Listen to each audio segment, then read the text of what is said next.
everyone will benefit by you staying committed to a slower pace with frequent pauses.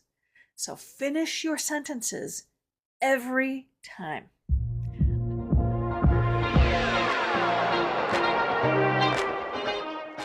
Welcome to the Foster Your Voice podcast with me, Kristi Foster.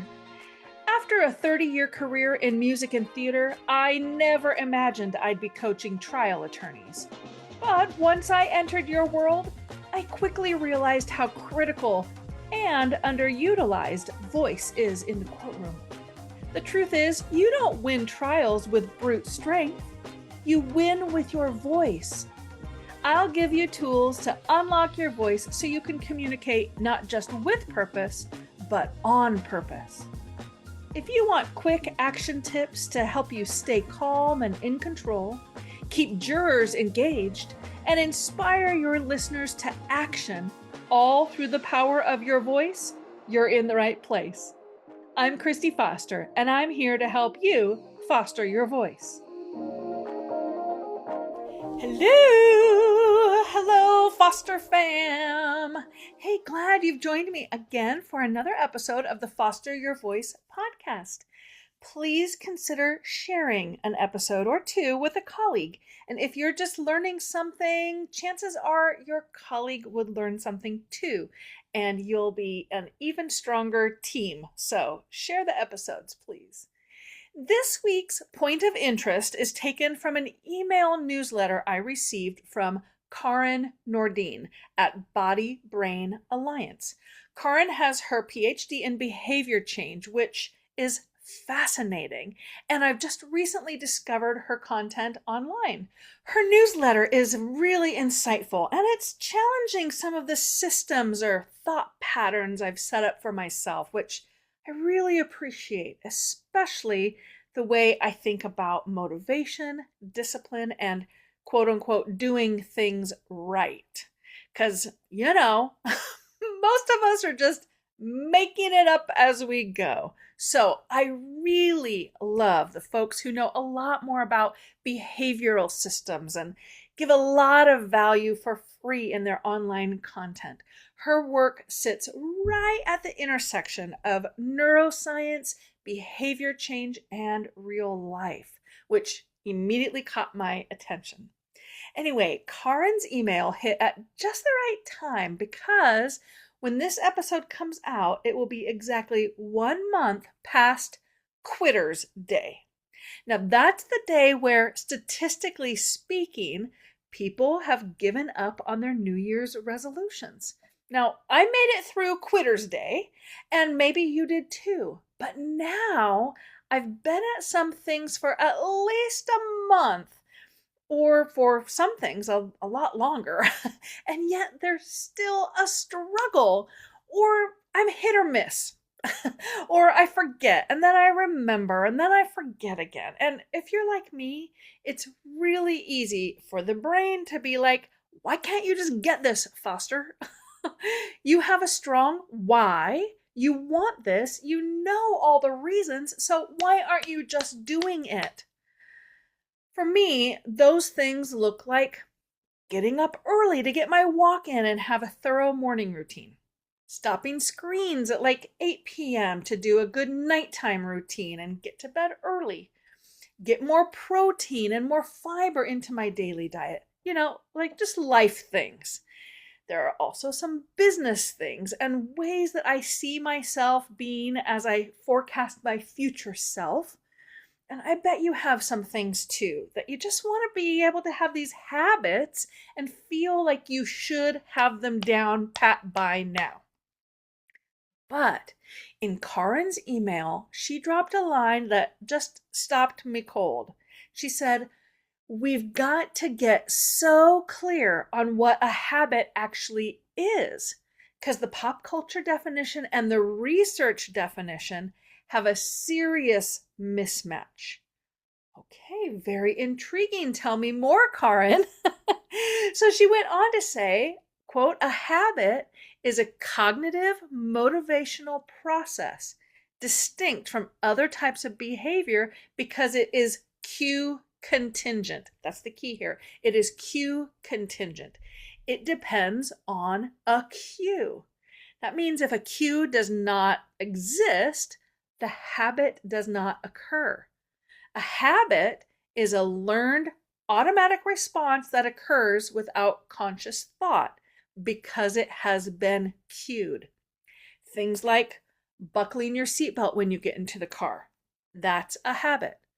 Reaching for your phone alarm in the morning without thinking. That's a habit. Getting up early is not a habit, not by the true psychological definition. It's important to understand this distinction because when we call complex behaviors habits, that creates an expectation that they'll become unconscious and automatic, but they won't. It's setting up a false expectation that will only keep you feeling like something is wrong with you. What a relief to finally understand that there's nothing wrong with me. I just have set up a false expectation for my complex behaviors. Karin goes on to say, forming habits actually requires an extremely rigid protocol. When we're talking about cue, response, rewards, they have to be identical and over an extended period of time in order to establish the habit and have it become automatic. If you're trying to make a complex behavior happen regularly using this approach of the cue, response, reward, you're setting yourself up for failure, like going to the gym and becoming a better exerciser. That's a complex behavior that requires cognitive flexibility and planning skills. And then we internalize that failure of not being able to create it as a habit as a character flaw when it's actually a strategy problem. Going to the gym to become a better exerciser requires you to respond dynamically, not rigidly to your environment. I work out at different times each day. I do different workouts each day. That's dynamic. Now, I don't know about you, but reading her words in my inbox gave me a literal sigh of relief. My information was wrong, and so my approach and my expectations were wrong. Now I can adjust and really set myself up for success. So I'm curious, what quote-unquote habit have you been trying to establish for yourself, but you now realize that they're not intended to be habits at all, but rather just complex behaviors instead? There's no shame in relabeling it. When you stop trying to cue, response, reward yourself into getting more fiber or getting to the gym, you can actually focus that energy instead on techniques that will actually make a difference. Like building intrinsic motivation, improving your planning, anticipating the obstacles you're going to face, doing some identity work. I love how Karin says to stop trying to automagically waltz through a perfect habitual life. Automagically, that's a really fun word. So go ahead and ditch your 10 habits for a new year, new me, because likely they're not true habits in the first place. Does this give you the same kind of relief that it gave me? Send me an email at Kristi@fostervoicestudio.com or send me a DM to let me know which habit you're ditching and how you'll set up the correct behavior change you want. Can't wait to hear from you.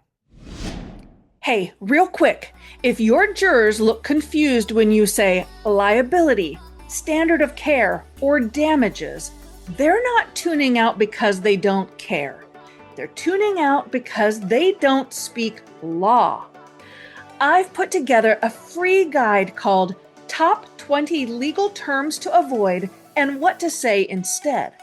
It'll help you simplify your language without losing credibility so your message actually lands. Download it now at fostervoicestudio.com/top20 or click the link in the show notes. All right, back to the episode. Today, I want to talk about something that you may be doing often without realizing it, and it's seriously hindering your clarity and your authority. Now, the attorneys that I've been working with are the most brilliant people I've ever met. The breadth of knowledge alone that they have to maintain, and then the way that they maneuver effortlessly and seamlessly through legal arguments is impressive and truly noteworthy. Their brains are firing on all cylinders all the time. But because of this, because they're staying not just one step ahead of their opponent, but usually more like 10 steps ahead, sometimes their brains move before their mouth can finish the thought completely. And this shows up most clearly at the ends of sentences. Sometimes their sentences just trail off. And like I said, I get why, but a panel of jurors won't think the same.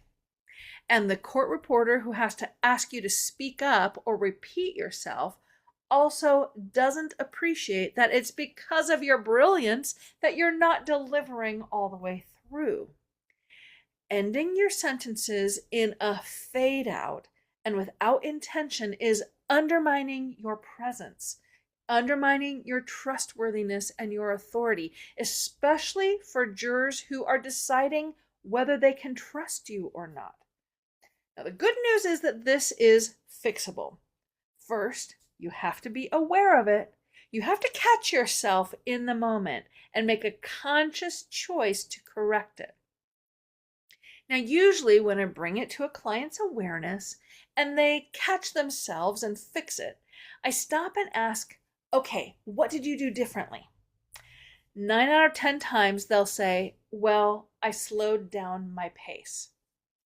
Yes, 100%. Generally speaking, you're likely talking too fast anyway. Your body thinks it needs to move fast to stay safe, or to make sure that you get all your information out. But that faster cadence triggers higher, faster breathing, which triggers your sympathetic nervous system to rev up, which triggers your fight or flight response. So of course, your brain is going to get out of there, so to speak. It's of course going to race ahead and cut off the lagging muscles of the mouth. I mean, think of it. If you were getting chased, that would not be the time to have an in-depth conversation or an analytical or philosophical discussion. The brain and the mouth are functioning on two different agendas. By purposefully slowing down and making an intentional act, your brain will slow down too. Well, okay, slow down isn't exactly the right word because your brain will still stay sharp, but it will rejoin the rest of your system. You won't lose sharpness. You will just get in alignment, and that alignment will project as being present, as being authentic, as being a leader worth following. All of this boils down to pacing and pausing. You need the slower pace to allow your brain to sync up with the rest of your communication mechanics. Your jury needs the slower pace to allow their brain to process the information in real time. If this pacing and pausing work is resonating with you, I actually have a free pace and pause guide that walks you through exactly how to slow your delivery without losing authority or momentum. It includes a simple awareness of cues and practical exercises that you can use immediately in prep, in court, or even in everyday conversations. I'll put the link in the show notes and you can just grab it from the show notes. You pause so you can breathe. Get the fuel you need to be able to finish each point with vocal strength. Clean vocal endings signal confidence, and they show that you have control over the narrative. And while you're pausing, the jury is navigating their own complex system of reflection, integration, connection, and anchoring. Everyone will benefit by you staying committed to a slower pace with frequent pauses. So finish your sentences every time. Until next week, keep fostering your voice. Thanks for pulling up a seat with me today and for being part of the Foster fam. Make sure you're subscribed to the podcast so you don't miss a single episode. And while you're at it, go ahead and leave a review or a comment so I can give you a shout out on a future episode. During the week, you can find me on Instagram at Foster Voice Studio, where I'm dropping little nuggets of vocal technique and leadership wisdom. You can also join my mailing list by visiting fostervoicestudio.com or by clicking the link in the show notes. I'll send a weekly vocal tip every Tuesday directly to your inbox. Until then, keep fostering your voice.